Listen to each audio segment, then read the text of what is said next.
All right, now we're gonna do some about these ashy lips. I don't want to hear nothing about it after this video. So as you can see, I got my yellow beeswax and I got my shea butter. You can use those two and make you a nice one.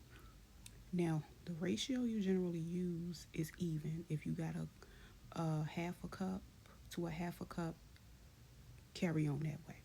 A teaspoon to a teaspoon. That's how you're gonna break your ratios down. That's my vitamin E oil. I'm gonna add it later.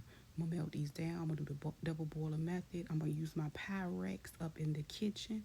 And when I finish, I go ahead and add my vitamin E oil.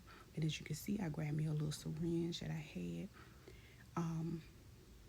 to make it easier to transfer it into the other tubes. So these tubes I found on Amazon. It was a while ago.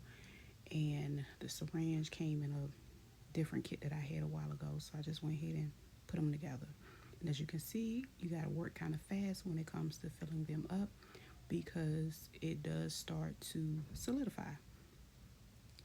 I think I end up dropping one of them, child. Anyway, yes, I'm popping the tops off of my tea because it is mine. I'm not making it for nobody else.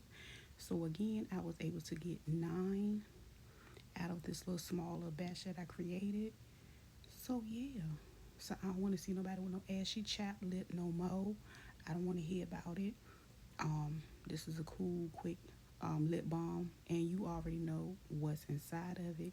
And it's very moisturizing, so much so that if you got a little bit outside your lip, you wouldn't be worried or nothing like that because you know what's in it.